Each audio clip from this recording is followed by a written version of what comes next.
Open the pod bay doors, Hal. I'm sorry, Dave. I'm afraid I can't do that. Mark Tower, this is Albatross 1-3, requesting permission to land. Over. I don't need a computer to tell me how to land a damn airplane. 6. Heads-up display, check. 5, Lasers, check. 4, Particle beam, check. 3, Photon bolts, check. 2, Chair control, check. 1. Let's do it. Broadcasting from a secret underground location somewhere in Mos Eisley. This is the Docking Bay 77 podcast. Make yourself comfortable. The show is about to start. Balu is. Balu is. Oh, hello. I was just doing something else. I'm Robert, and this is the Docking Bay 77 podcast. In this episode, we'll be talking about another Universal horror classic. But rather than just harken back to the 1930s, as we have in the other episodes, we'll be traveling back even further, several millennia, in fact. Joining me on this excavation is exhibition artist extraordinary John Wright, who has a little bit of news for our listeners. Hello, John. Hello. Yeah, I just want to remind everybody that this is the last week to enter the art contest.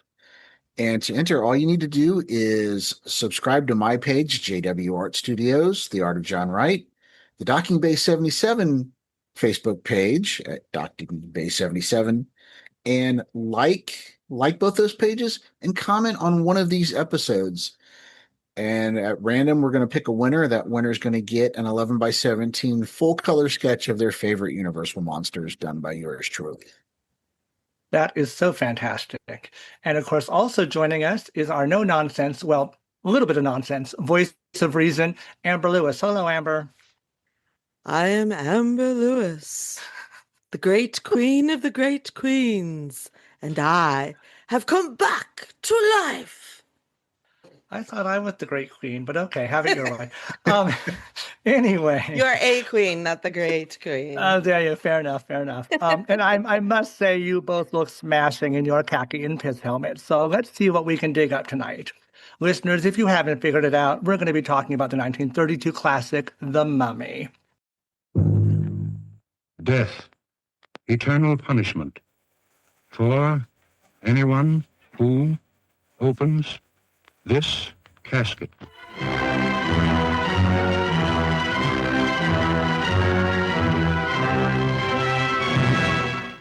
The Mummy.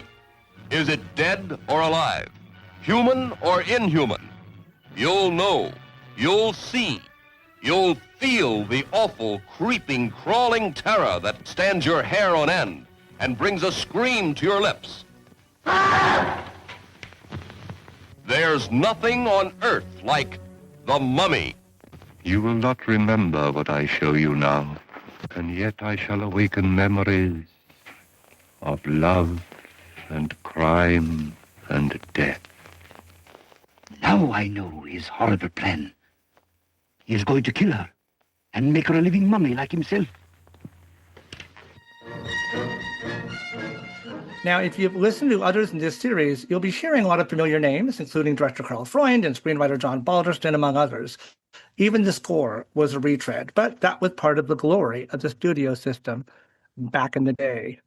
So, to top us off, anybody have any other opening thoughts about this amazing piece of film? It's one of my favorites. Oh, really?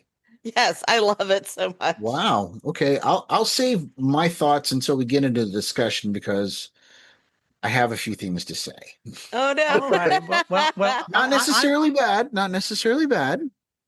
Well, I'm with Amber. I definitely I'm someone who loves this movie. I've loved it since I was a little kid. I've been obsessed with all things Egypt since I was a little boy as well. In fact, our guest bathroom has like an Egyptian tomb theme. There's hieroglyphs and scarabs everywhere and stuff. No lie. And I believe it. And then when I was a tot, there was this fantastic game called The Voice of the Mummy. There was this little punch-out cardboard tomb with this plastic gold sarcophagus on the top, and you moved your little people around, your little explorers, and whatnot. And if you occasionally hit the right little button, you could collect coins and things, but you could also push the button at the foot of the mummy and he would tell you spooky things like go back 3 spaces and stuff like that, So yeah, it was not incredibly accurate from a archaeological point of view, but it was a blast to play. And anyway, yeah, all things Egyptian make me happy, and this movie is still a favorite of mine as well. All right, now John is just bouncing up and down, so we will get to him in just a minute. But I got to say, well, no, we're fine. This film, there really is no source material for this film. Our other Universal classics we've talked about were based on books by Wells and Bram Stoker and Mary Shelley. This one was kind of based on lots of stuff, and that's my segue to lead right into John's giving us some ideas and thoughts about the film production. Sure. Inspired by the opening of Tutankhamun's tomb in 1922 and the alleged Curse of the Pharaohs, producer Carl Laemmle Jr. commissioned story editor Richard Schreier to find a novel and form the basis for an Egyptian-themed horror film, just as Dracula and Frankenstein inspired the 1931 films.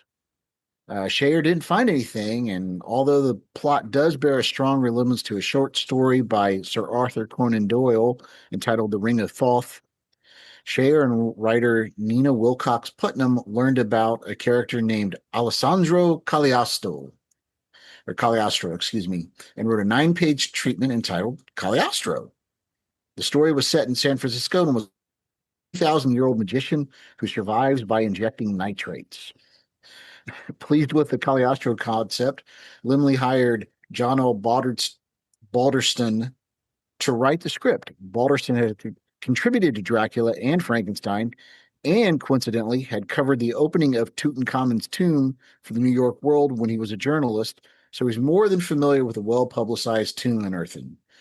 Balderston moved the story to Egypt and renamed the film and its title character, Imhotep, after the historic architect.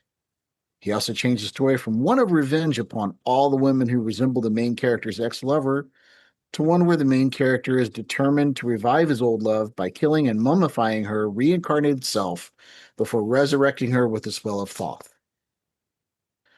Carl Freud, the cinematographer from Dracula, was hired to direct, making this his first film in the United States as a director. Freud had also been the cinematographer on Fritz Lang's Metropolis. The film was reentitled The Mummy, as I stated. Freud cast Zita Johann, who believed in reincarnation and named her character Anexamenon. I stumble over these pronunciations. I can do them when I'm not talking in a microphone. Otherwise I get mumble mouth. So maybe we can have Dayton just dub in, Boris going Ankesnamen every time that you need to say her name. It would be kind of entertaining. He's gonna be doing a lot. But she was named after the only wife of Pharaoh Tutankhamun. The real Anck-su-namun's body had not been discovered in the tomb of the king, and her resting place was unknown. Her name, however, would not have been unknown to the general public. Filming began in September of 1932 and was scheduled for 3 weeks. Karloff's first day was spent shooting the mummy's awakening from his sarcophagus. Makeup artist Jack Pence had reportedly studied Egyptian mummification in order to help design Imhotep. Pierce began transforming Karloff at 11 a.m., applying cotton, collodon, and spirit gum to his face, clay to his hair, wrapping him in linen bandages, treated with acid, and burnt in an oven, finishing the job at 7 p.m. Karloff finished his scenes at 2 a.m., and another 2 hours were spent removing the makeup. Karloff found the removal of gum from his face painful, and overall found the day the quote-unquote most trying ordeal I had ever endured. Although the images of Karloff wrapped in bandages are some of the most iconic taken from the film, Karloff appears on the screen in this makeup only for the opening vignette, and the rest of the film seems him wearing less elaborate makeup. There is no evidence to suggest that the ancient Egyptians believed in or considered the possibility of reanimated mummies. Mummification was a sacred process meant to prepare the dead body to carry the soul through the afterlife, not for being reincarnated and living on again on Earth. This film went on to inspire several sequels, including the beloved Brendan Fraser trilogy and the not so beloved, at least by me, Tom Cruise 2017 version. No offense to Mr. Cruise. Less said, the better, maybe. I was going to say, are we going to be hearing more about that later, perhaps? We'll see. You know, it's honestly not. I rewatched it again in preparation for this because I'm like, I'm going to give it a fair shake. It's not as bad as I remember it. I would say I think its Rotten Tomatoes score is in the single digits, if I remember right. But and it doomed the entire Dark Universe franchise, which I think is yes, kind of and I'm really as well. I'm really pissed off about that because there was an amazing concept that they had going for that. And oh yeah, it could have been brilliant, but Tom Cruise, everything he touches turns to, I don't know, Scientology or something. Yeah, I'm just not. I'm not the biggest Cruise guy. I mean, I am, but I slept through it the first time I watched it. I made it like I think 20 minutes and dozed off, and then Liam told me like the big reveal, which pissed me off. And then I was going to watch it again for this, just like take one for the team. And it's not streaming anywhere. I was like, I'm not giving him $3.50 of my money. To hell with that. So I watched the Brendan Fraser Mummy again because I watched that as well. Come on. I can just close my eyes and see it. I don't even need to like put in a DVD anymore. It just like right. it just runs all the time, you know. Anyway, any other production facts for us, John? No, that's all I have. I have one little fun fact about this. You mentioned briefly the discovery of King Tut's tomb, which was a huge, huge deal in 1922. It created a big run on fashion and like dinnerware, everything. It was just like Tut mania took over, kind of like it did again in the 1970s when or 80s, whenever it was, when actually they brought the when it toured. Gold mask and all that over. Yeah, that was fun. But the fun thing about this now, two little bits of trivia. One is that, of course, the tomb was discovered by Howard Carter and George Herbert, the 5th Earl of Carnarvon. And John Balderston was not yet a screenwriter in 1922. He was a journalist, and he actually was a reporter for one of the New York newspapers and actually covered the opening of King Tut's tomb, which is in a way very similar to this, where it was kind of found at the last minute and there was a bunch of garbage over it. So that's kind of one thing, is that Balderston, our screenwriter, had kind of a hand in this because he was already there. And then also, if anybody is a Downton Abbey fan, and I know Amber at least is, and I am as well, the other interesting thing about George Herbert, the 5th Earl of Carnarvon, is that Highclere, the house that is used in Downton Abbey as Downton Abbey as their home, is in fact the Carnarvon House. So there is an Egyptian museum in that house. If you ever go out there and do a Downton tour, you can pay a little bit of extra and also see a bunch of fun Egyptian artifacts, including a sarcophagus and a bunch of things, because the 5th Earl was a huge, huge Egyptologist, and in fact was there at the opening of King Tut's tomb. So kind of a fun thing there. What I love about this movie, this is kind of a quick fun fact. I love studio films and studio system films. I love how they had their pool of writers and their pool of designers and their pool of actors. And as I mentioned at the top, this movie reused a bunch of people. I mean, David Manners, who was Harker in Dracula, is in this, and Edward Van Sloan, who we've already seen a couple times in this series as Van Helsing, and the other doctor is, guess what, another professor and doctor in this movie. So our cast is repeating. As I mentioned, they used the score from Dracula, which was actually Tchaikovsky's Swan Lake, as the score in this movie at the opening. Everything was kind of reused and repurposed. But the interesting thing about this is these movies, and even John Balderston, I should say, who wrote Dracula, the screenplay, and The Invisible Man, and then contributed to Frankenstein, and then later in his career, Gaslight, which is one of my favorites, and was one of the 100 authors for Gone with the Wind, although his stuff wasn't used. But so we have these iconic 4 movies we're talking about that all came out in just a few years in the same studio, and they're all kind of pollinating each other. And what I think is so fascinating about this is that most of these actors and actresses and most of these writers, most everybody involved with these movies, except for maybe Karl Freund, this was like what they're known for. Like David Manners, who was in this movie, and Zita Zohan, and gosh, even Edward Van Sloan. Some of these folks at the studio were cranking out 12 to 14 movies a year for like 15 years. They have huge filmographies. And yet, all these years later, all they're known for is she was the girl in The Mummy, or whatever their thing was. I mean, Gloria Stewart was in that boat too until she did Titanic, which that was her comeback, 70 whatever years it was later. But I think part of that was because Universal was not a big studio at the time. In the 1930s, MGM was the talent and the glamour, and they had all the biggest stars, and Warner Brothers had the gangster movies, and they had some musicals. And Universal wasn't quite on Poverty Row, as they called it, where some of the other studios were like Republic. But Universal was just not a happening studio. But yeah. I love the fact that this handful of actors and actresses and screenwriters and people, they are living on close on 100 years later because of one movie or two or three. And that's quite a legacy to have. Imagine if they had not been in this movie, some of these people, we would not know their name anymore. They wouldn't even be a footnote, they just, and so I think it's interesting the impacts that these movies had on these people's careers and on how we look at them now. All done. That was just my little thought. Anyway, all righty. And so let's talk briefly. We already kind of edged toward it, but let's talk briefly about any sequels and remakes and things. So we know that Tom Cruise has got one. We know that Brendan has several. I call him Brendan. And yeah. Your best is like that. Yeah. yeah.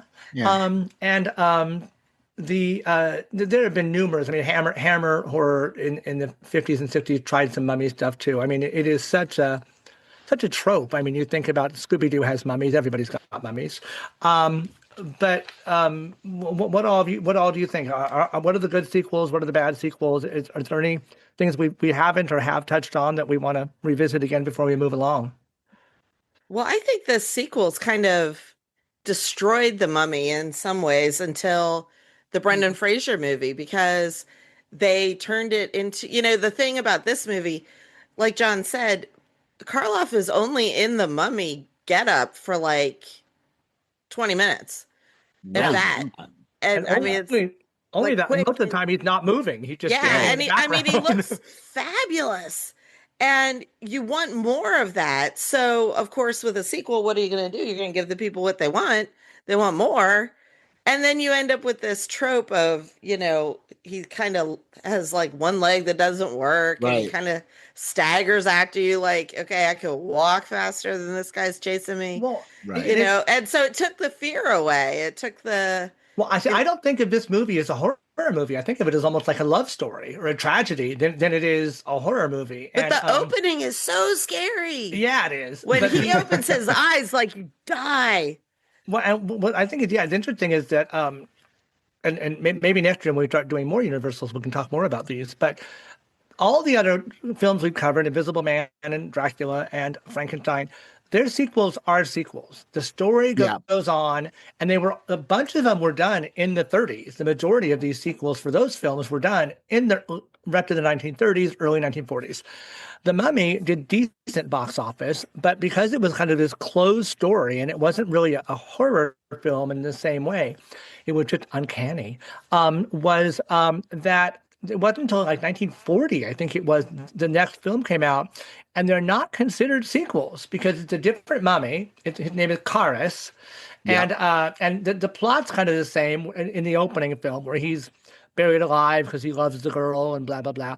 But, I mean, most people, when they think of mummy movies, think of Karis, not Imhotep. They think of the Tana leaves that bring them back to life. They think of, as Amber said, lurching around, dragging your Band-Aids behind you, and, the spawn of 1,000 bad toilet paper Halloween costumes, but that was almost 10 years later that series took off, and they weren't even sequels. Those 4 films were sequels to each other.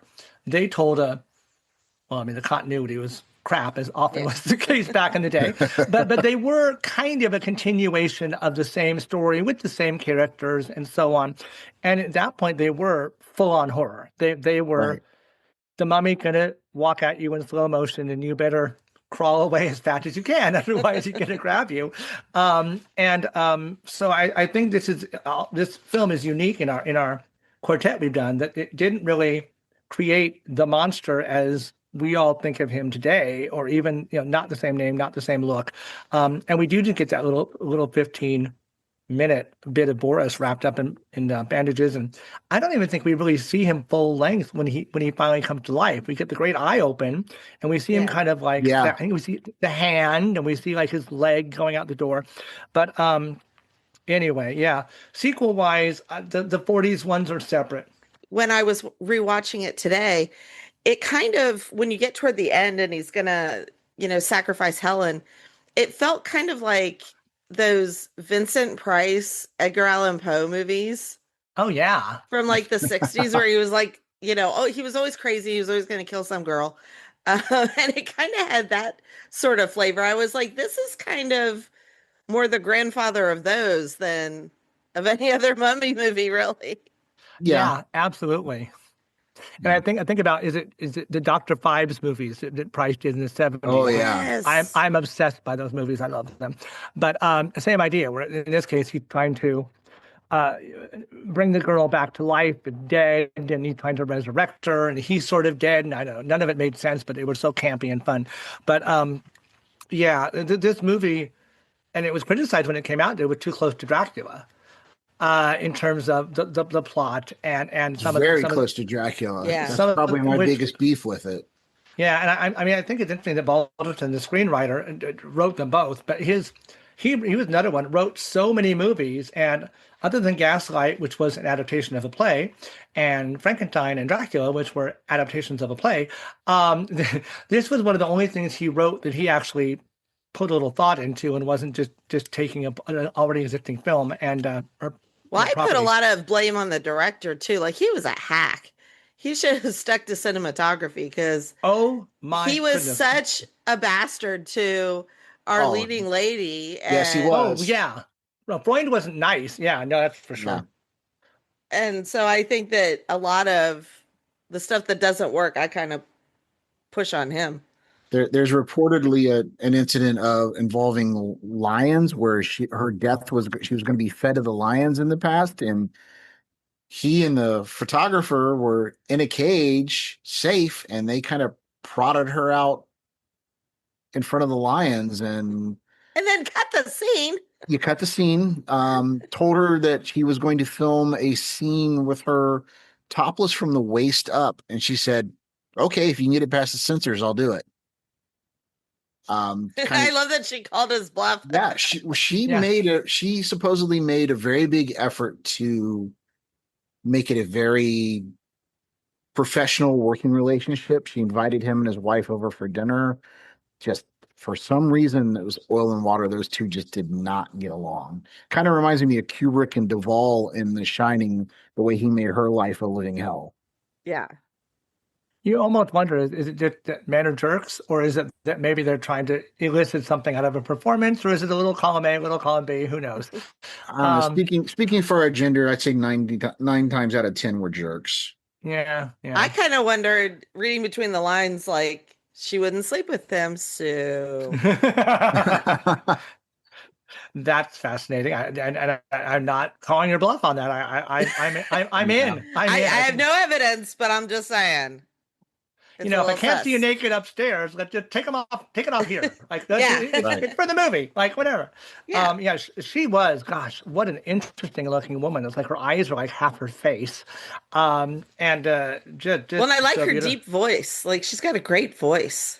Yeah. And it's funny because so much of the movie she has to play where she just kind of is in a trance or under a spell, and she's kind of staring off into space, and and that could be really trite and hokey and not work, but she's so compelling and charismatic that you kind of buy it, which is kind of nice, because in a movie this absurd, to have like really anchoring performances from her and from Karloff, give it a kind of a gravity that just makes it kind of more poetic than just laughable. That was totally wicked! We are segueing into already our This Is Totally Wicked segment. So let's continue with things we like. We like Zeta. We like some of the other things.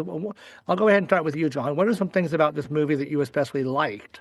I mean, the overall look of Karloff, bandaged up, makeup up to the hilt. It's it's such an iconic image, and like you guys were saying, we only get it's a minute amount of screen time with him like that, and I think part of that probably had to do with the fact that the makeup process was so intense and so painful for him. I read somewhere where Rick Baker said that he estimated it would take somewhere between 8 and 11 hours on a daily basis to get Karloff into that makeup, which they just did not have the time for, and another 2 to 3 to get him out. And supposedly there was going to be more scenes shot with him in that look. And due to, I'm assuming, limitations of time and limitations of budget, and just limitations of patience, they decided not to do it. And like you guys said, most of the tropes that we know from the mummies come from the quote unquote sequels. They don't come from this movie, you know. And this movie, surprisingly, watching this and then watching the Brendan Fraser movie back to back, a lot more similar than I realized. This is a movie that I don't revisit a lot as much as some of the others in the catalog.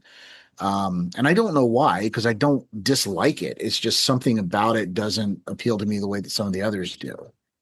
But yeah, definitely Karloff and his performance, his eyes. We get to hear him talk. We finally get to hear Karloff speak. And I mean, I don't think his performance is quite as good as it is in Frankenstein, in my opinion. Because the way that he carries emotions and stuff with his eyes and his mannerisms is just outstanding in that. And I almost feel like the vocals kind of took away from it a little bit, but still the look and his performance are two of my favorites. I love that. I'm right there with you. Amber, what are some things that we have not touched on that you think are fantastic? Well, I agree with everything that John just said about Boris Karloff. He is amazing in this movie. I really like him as Ardeth Bay. I think he's very like compelling and mysterious, and I like how he kind of looms over her, and I don't know, it just his body language is really great in this. Well, and that costume, he looks like he's 9 feet tall and Yes, weighs like 4 ounces. I mean, he's like just like, and I swear his feet don't move. He's like, he must be on like a little roller, and they just like pull him around because he just like this long burnous or whatever Middle Eastern garment he's wearing. He just skinny, and he just kind of glides along, and sometimes he leans forward a little bit, and that's it. It's just so controlled. But I also really like the I guess for lack of a better term, like the special effects or the camera effects, like the scrying pool scene. I love how they do the frame where you're seeing what he's seeing, and I love his acting when he's killing the doctor and through the pool, and I think all of those like flashbacks and stuff are really awesome. I agree. As I mentioned, for me, the milieu, anything that is archaeology and ancient Egypt and all that, I just will watch any movie or read any book that has that anyway.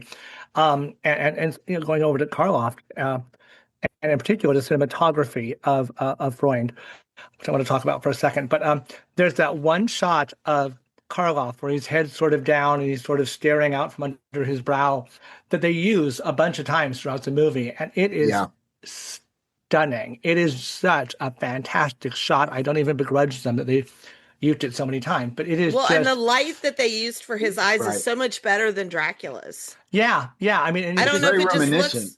Yeah, but I don't know if it like looks better on him because he's got that like prominent forehead, or if it's been a couple of years, so they got better at it. I don't know, but it just really is effective. And that great skin makeup, where his skin's all kind of like wrinkled and gnarly looking and stuff. It is just, I just love that. But yeah, what I especially love about this movie, besides just that it's Egypt, and that's awesome, is I just love Karl Freund as perhaps more as a cinematographer than as a director.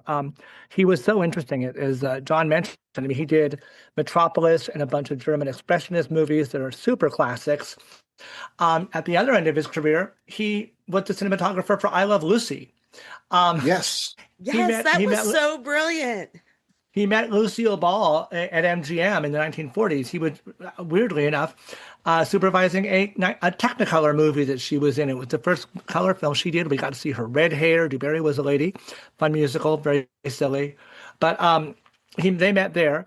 And when it was time for her to do I Love Lucy, she's like, I want Carl. He's the best. And he actually kind of came out of semi-retirement. He was more doing technical stuff at that point to be the main cinematographer for that, and came up with a lot of techniques like this kind of flat overhead lighting and things that now are, well, I would say now are commonplace in sitcoms, but we don't really have sitcoms anymore, at least not like studio 3-camera sitcoms like we all grew up with. But he basically invented sitcom lighting, where you have that bright, flat overhead lighting, so you can have your 3 cameras from one direction moving around, and you're not getting weird shadows and stuff. He was always an innovator. He is known even when he was in Germany. He invented what they call the unchained camera. Prior to Carl, you put your camera over there, and it sat there on a tripod, and that was it. And then maybe you would do some inserts of a close-up or a detail. But Carl's like, we can move this baby. And everything from putting it onto a wagon and dragging it around to actual crane shots, putting it on a boom arm and moving it around, all were things that he came up with and perfected. And Hollywood grabbed onto him and brought him to the States. He even won a couple technical Oscars besides the actual cinematography he did that was so beautiful. He invented a light meter that was basically still used today, and got one of his Oscars for that. So he was just so brilliant as a cinematographer. He kind of quasi-directed Dracula, is as we mentioned that episode. And after that, he did direct a few more things. He did one of the Thin Man movies. He did Key Largo with Bacall and Bogart. DuBarry Was a Lady, as I mentioned, with Lucille Ball. But yeah, his directing was not his strength, but holy cow, what a cinematographer. Just an innovator and just made gorgeous, gorgeous looking films. And I think this film benefits from his hand, at least as a cinematographer, if not as the director per se. But so that's one of my special likes. It's just, again, kind of the look of this film and how beautiful it is, and that fantastic, iconic shot of Karloff. So there's that. And now...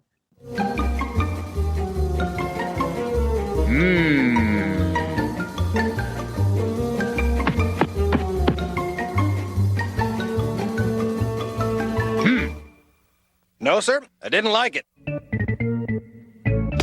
Let the blood be spilt, or the, I don't know, whatever it may be. The dust, maybe? The dust. Right, here we go. Let's move on to No, Sir, I Didn't Like It. I'll start with Amber this time, because I think we're going to be a while with John. So, Amber, what are some things about this movie that maybe you did not enjoy as much as others? The costumes suck. Damn! Growing up with the Charlton Heston 10 Commandments and those amazing, lush, detailed, gorgeous Egyptian costumes. And this, like, in the flashbacks, like, Karloff's got a kitchen towel on his head, and, like, you know, Helen's outfit at the end is just, like, why does she have sequins? I don't understand. You know, like, the pith helmets are huge. It just, the costumes are ridiculous. Fair enough. Although I kind of like her outfits. They are absurd and probably not remotely right for the period, but I like that first evening gown she wears in her opening scene. Like, it's pretty and she looks nice, but she's at, like, a dinner club. Like, she's supposed to look, you know, glamorous or whatever. But then, later on, you're just like, what are you doing? But at least she was dressed. Let's give her credit for standing up for that. You know, so yeah. She had a full outfit, so props to that. Bedazzled or not. Is that all you got, Amber? That's very minor. That's really my biggest complaint is just, you know, you get so excited for the flashback because it's so cool, and then you're just like, what are you wearing? Like, well, I mean, this was done super on the cheap. The studio system, one thing that was great about it was they could crank out these movies like What was like 23 days was the shooting schedule? Yeah, something like that. Yeah. Now it takes 3 weeks just to like get the contracts, if not Right. longer. And years go by from when the film is announced, and then it comes out later, and it's got different stars and a different director and nothing. And here it was just like, okay, what's our June film going to be? Great, we're going to do a Western, we're going to do a mummy, we're going to do this, we're going to do that, and they just out they came, and every studio up and down Hollywood Boulevard was doing the same thing. It was just kind of fantastic. And yes, lots of turkeys, lots of low budget crap, but every once in a while we would get little gems like these. All right, John. Taking a deep breath. No, I mean, Brace ourselves. I kind of already let the cat out of the bag. My biggest gripe, my biggest, no pun intended if you've seen the movie. My biggest gripe with this is that it mirrors the story of Dracula really so well. I'm watching this afternoon, and I'm like, this movie is more Dracula than freaking Dracula was. All we're missing from this, and it's probably a good thing that we didn't get it, although I thought we were going to, is we don't have a Renfield. We almost did. We have the archaeology. Yeah, we start off with one, and right, but he dies off screen of all things, and I mean, we got a Renfield in Brendan Fraser's version of this, but we didn't get our Renfield here. And maybe that's to the credit of the writer. Maybe he decided, well, if I put somebody like that in there, then people are going to know that I'm basically just, crib noting Dracula again, which there's nothing wrong with that. But that's my biggest complaint of this movie is that the story's not original enough in that aspect for me. Well, and I agree with you because, like, Ardeth Bay is not scary. Like, Dracula is scary because Dracula is a monster. Right, but when Ardeth Bay, there's nothing scary about him. Like, you're not really like, what's he gonna do? I don't know. He's gonna kiss her. That's why I think it's more of a tragedy or a love story than it is a horror movie until we get to those other things. I think we don't have a Renfield just probably because Dwight Fry was filming something else that month. He was out on vacation or something. Right. I love that guy's reaction to the mummy coming to life, though, because what else would you do? You'd just he went for a walk. Yeah. Yeah, and I mean, they told him laugh like a maniac, and that actor, he just said, "I'm doing this. I am so committed to the crazy laugh," and to where it was. First, it's kind of like comical and campy, and then it does kind of become unnerving after a minute. Yeah, it does. Like, oh dear God! Like, this guy's crazy. I almost feel like the other professor should have just like taken him out. Just like put this poor man out of his misery rather than. Right. But the only other thing I don't dislike it, but I wish there was more of it, is we start this movie already in progress. They've already found Imhotep, and he's propped up in the corner, a la Weekend at Bernie's. And I really wish you'd have seen some. I really wish you'd have seen some of the discovery of his tomb and how excited they were. In again, Imhotep. This movie butchers Egypt mythology so bad. Oh my God! When they say that like Bast is gonna like try to kill you or something, right? Liam and I just wince. Like, no, that's not what the thing is. The scroll of Thoth. There's no Thoth in Egyptian mythology that I was aware of.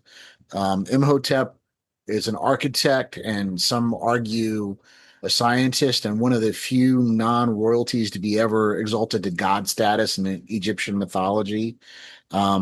They play loose and free with it, and they're not the only movie to ever do that. And I'm not really holding it against them, but being where we are now and seeing how much more research tends to go into titles, it does in a way distract from me in enjoying the story.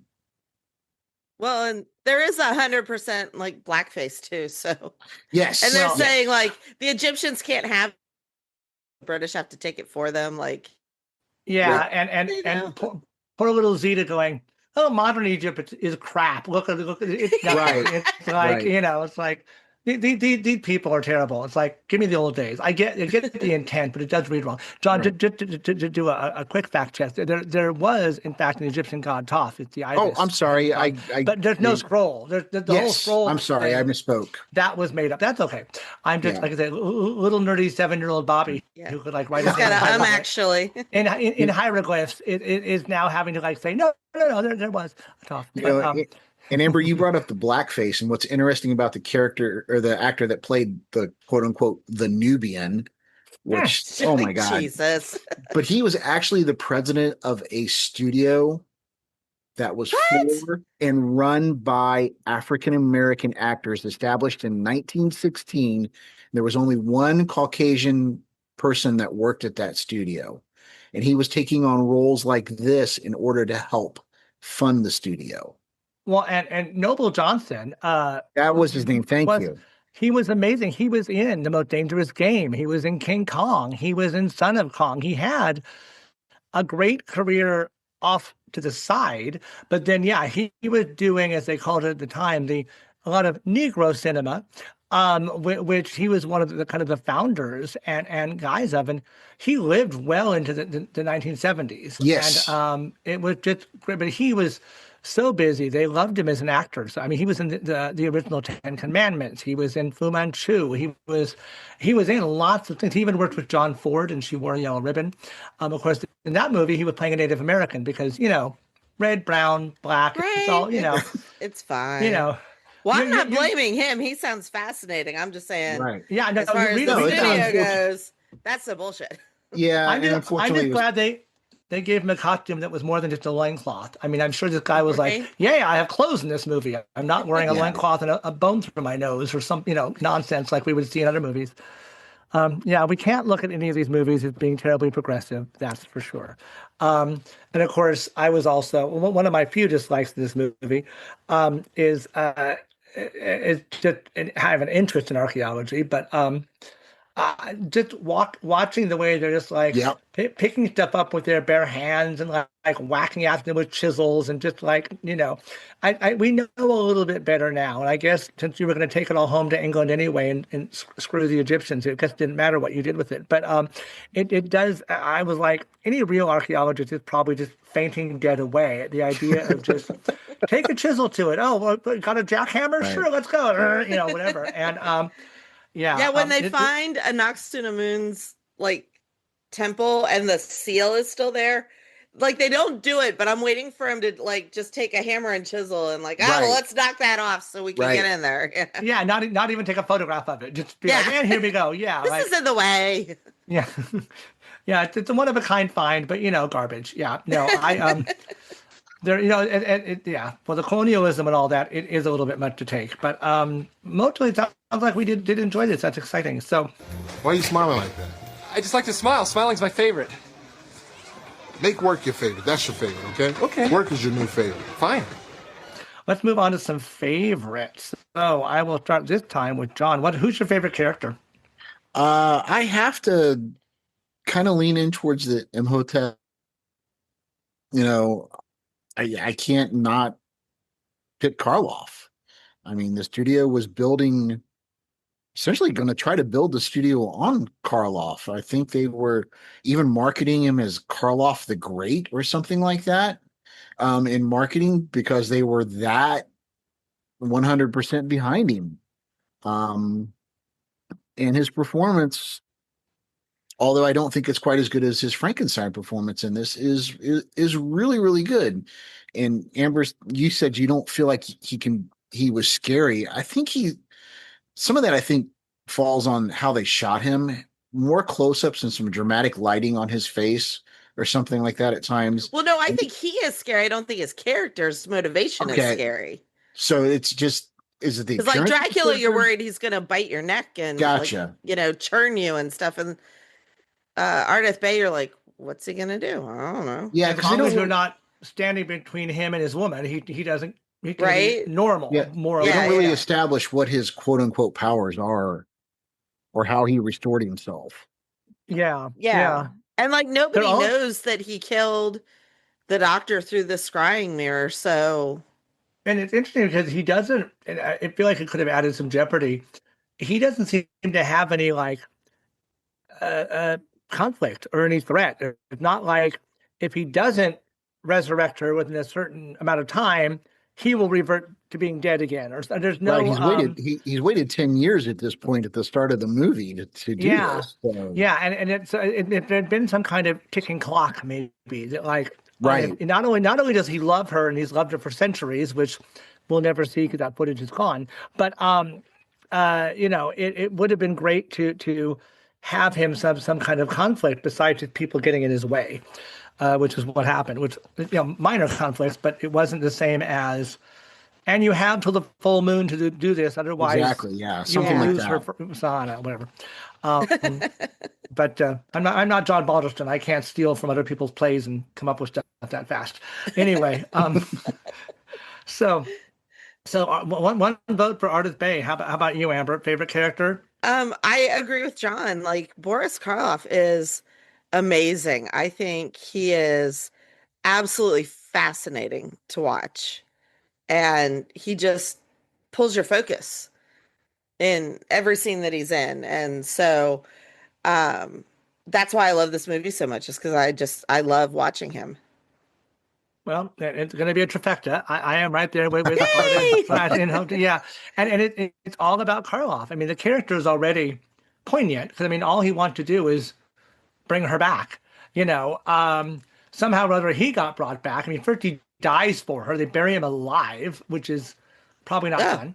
And then, but then he has a chance to get her back, and it's like, that's it. He's doing it for love, and Karloff is just so poignant in almost everything he does. I always wanted to see him, say like a Humphrey Bogart role or a Cary Grant role, and see him play, because I mean. He just owns the silent dignity and just poignancy and tragicness and all this just so brilliantly. And I bet he could do more. And at this point, we'll never know. But yeah, absolutely my favorite character, because unlike some of these films, you're kind of rooting for him, which I was. Yeah. Dracula's kind of suave and all that, and Frankenstein is definitely a tragic figure, but then he becomes crazy and homicidal because that's the brain he was given. But in this, and poor Invisible Man is just bonkers. But in this one, like the guy just wants his woman back. He loves her and he just wants to be with her, and he never thought he'd find her, and it's so poignant that it makes his character you're rooting for him in a way that you are not hoping the Invisible Man can kill 10 more people, or yes, drive out of a train off a mountain or something like that. Anyway. Yeah, his kill count was high enough. Yeah, well, and how? Yeah, exactly. All righty. This time around, I'll start with Amber. What's your favorite scene? It's really hard because I love the opening, but the scrying pool is my favorite. I love the way he does his hand and the reflection and the way the camera moves. And then I love the flashback later on that we get where he shows her, this is who you were. And I love that whole sequence. It is good stuff for sure. How about you, John? Favorite scene? My favorite scene is when you see the flashback of him being mummified. It's scary. It's scary in his eyes. When they do that close up on his eyes, you see the look of utter hopelessness and despair that is going to happen. And then being a little bit, probably not as big of an Egyptologist fan as Robert, but the way they desecrate the sarcophagus after they seal him in. Oh yeah. Is very, very interesting and very, very true from what I understand of what they would do from somebody that was buried disgracefully. And it's just really, really neat and interesting. Yeah, that scene is so creepy, especially, I mean, just the concept of being buried alive is creepy anyway. But I have some phobias. That's not one, but gosh, it could be really easily if it, because it is unnerving.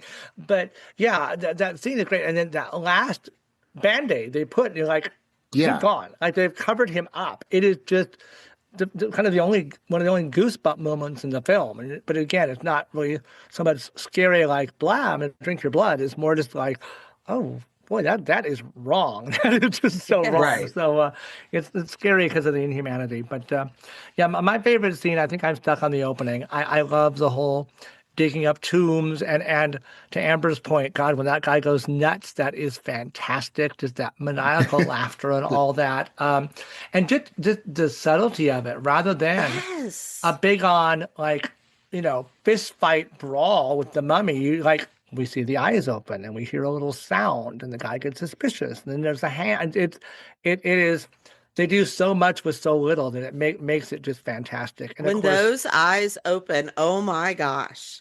Yeah. It's so creepy. And it pauses just long enough that you don't expect it. It's not like they zoom in and his eyes pop open. Right. Again, it's slow. So you're like, yeah, is he? Oh, he's waking up. Oh my gosh. Yeah. So creepy. And of course, the other scene that would be my favorite scene is I want to see the lost shots. Most of these movies, somewhere in Switzerland, a vault in Mexico, somebody has a 16mm print of something.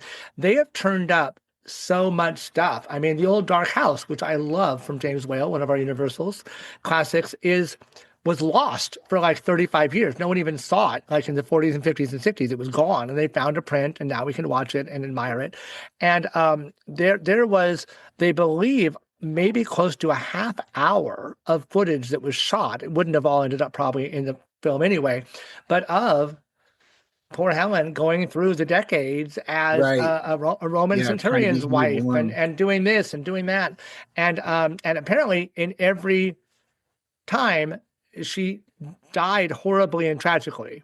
And some like probably eaten by lions or whatever, with the idea that it was this foreshadowing of, and guess what? She's going to bite it in this life too, and it's going to be horrible again. It's like this sort of, so every time she came on screen now, it was like, oh my God, what is going to happen to her? Is she going to be pushed out of a plane? Is she going to be what eaten by a cobra? Who knows? And but so because we just kept seeing her die and die and die, scene after scene after scene, and so I would love for somebody, and from what I understand, there are a few stills.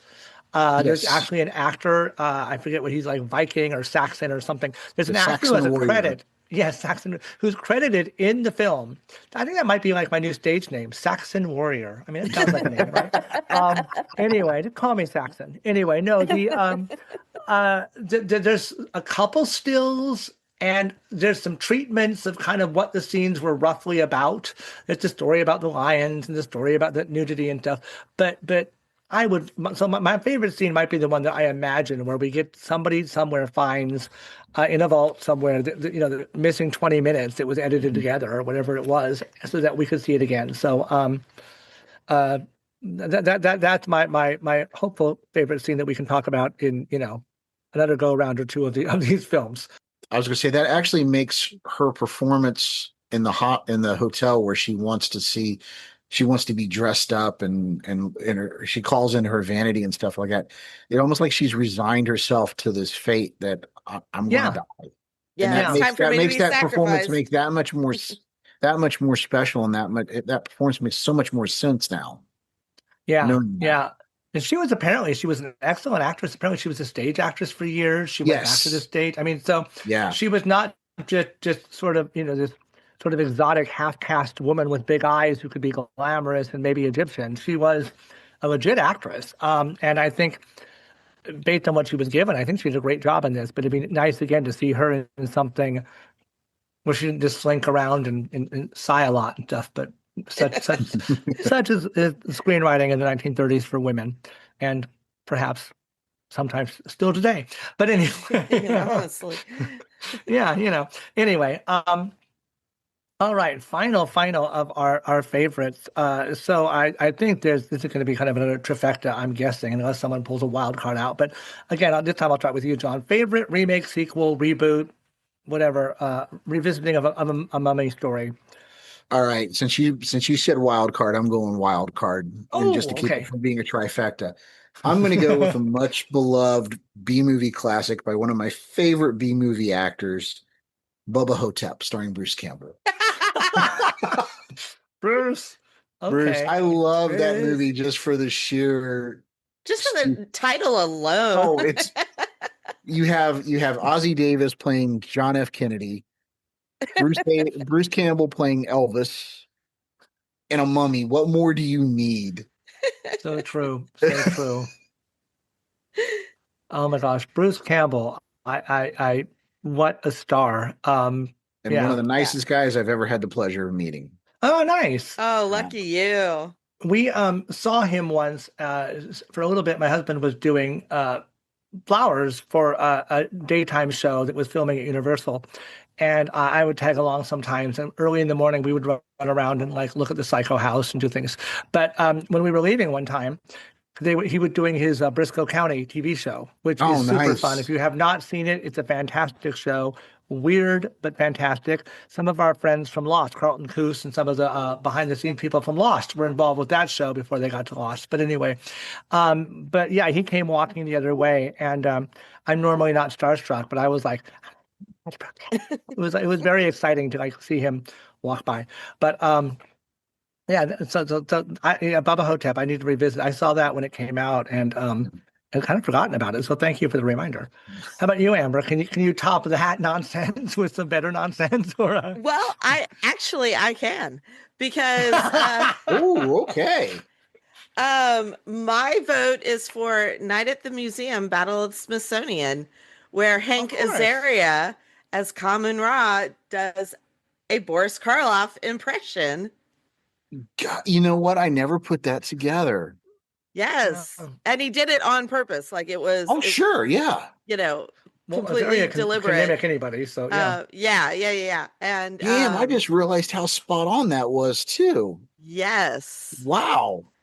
And those movies are very special for Liam and I, and that one is my favorite. So I do Hank Azaria doing Boris Karloff all the time. Wow.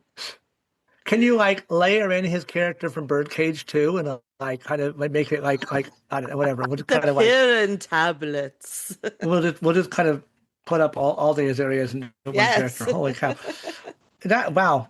You both scooped me. I was gonna just stick with tried and true Brendan Fraser, and now I got nothing. Well, I mean, we all agree that one's the MVP. Like that. Yeah, you can't go wrong with that answer. Those first two movies are excellent. Yeah.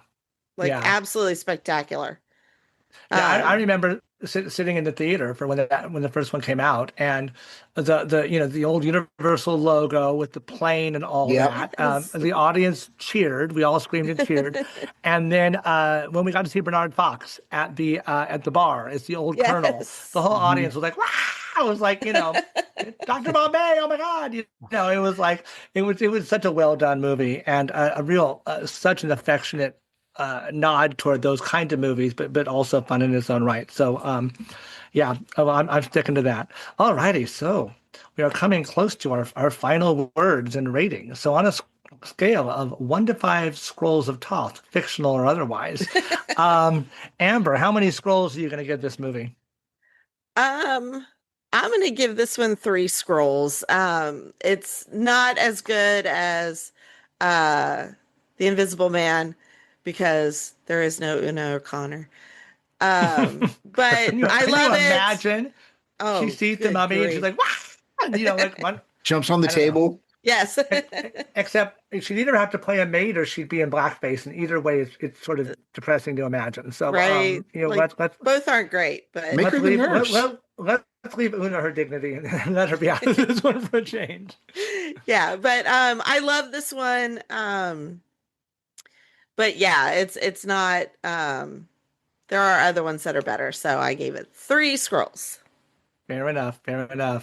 How about you, John? How many scrolls are you laying down for this one?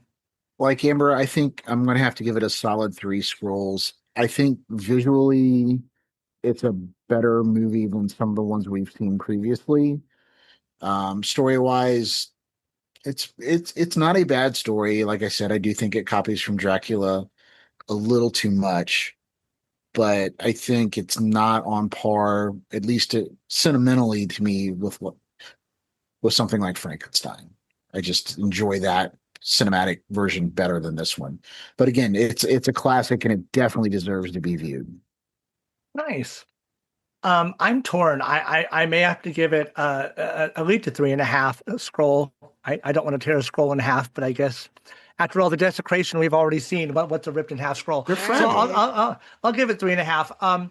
I think that for me, I have a weakness for all things Egyptian anyway, but also this movie just seems more modern. I mean, it was only a year later, and it was before Invisible Man, but it just seems more modern. It's a little less stilted. It doesn't seem. I mean, Dracula and Frankenstein, despite their brilliant moments, can be kind of clunky, especially Dracula. Yeah. It's very, very clunky and almost like, is this a silent movie? Are you going to move the camera? Are you going to talk? Like, what's happening? But in this one, it's a much more modern movie. I feel like you could show it to somebody who'd never seen an old movie, and they would not have that kind of negative reaction they might have to seeing Dracula, say. So I think it's well done, and I love the milieu. I love the atmosphere of the movie. But yeah, it is a little less perfect than the other films. So a little bit less from me for scrolls. So there we have it. Well, folks, as we say when we talk about mummies, that's a wrap. Get it? Mummies, right? Yeah, anyway. I knew somebody was going to do it.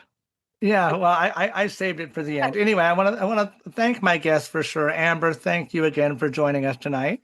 Oh, you're welcome. It was great.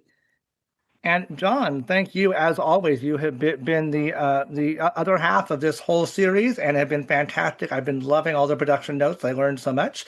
And again, remind us about the wonderful thing you're doing for our listeners. So once again, please like and subscribe to @DockingBay77 podcast Facebook.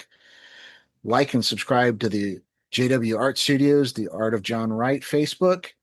Comment on one of these episodes, and that's all you need to do. We're going to draw a name out of a hat at the end of the month, and that person will receive an 11x17 full color sketch of their favorite Universal monsters. All shipping and all that included, but sadly only for U.S. residents. It's too much to ship stuff overseas, unfortunately. That sounds absolutely fair, and that is so generous, John. And for those of you who don't already follow John, yeah, he does gorgeous work. Yeah, you guys are not gonna believe it. I appreciate that. I don't know that I believe it, but I appreciate that. All righty. And of course, listeners, you have a chance to win some wonderful art. And we want to thank you, not just by giving you things for liking us, but we do the show for you. We love hearing from you guys. Please feel free to comment and share on social media, whether you're on Facebook or Twitter or Blue Sky or Discord. We love hearing from you guys. We're also on Patreon, where there are some special bonuses and things like that you can see. If you are a subscriber for as little as $1 a month, you can help us out and get some extra content that you would not see otherwise. And of course, more recently than this outline, we are also on YouTube now. So we have a fun series of shorts where some of the hosts talk about their top 7 favorite random things that may or may not otherwise have made it into an episode. So be sure and check that out. Docking Bay 77 on YouTube. And lastly, upcoming episodes. Well, we are going out with a bang this year. We have a bunch of top 7, just one after the other. You will be seeing 7s in your sleep, and we will be doing a lot of those, so look forward to those. Immediately after this series, we have a couple zombie movies to get you through Halloween, but after that, top 7 after top 7. And I don't want to tease anything, but Dayton is giving us a little peek toward his schedule for next year, and there are some fantastic topics for next year as well. So thank you again, listeners. Thank you, guests, and remember, physical media is always better than anything else. Good night.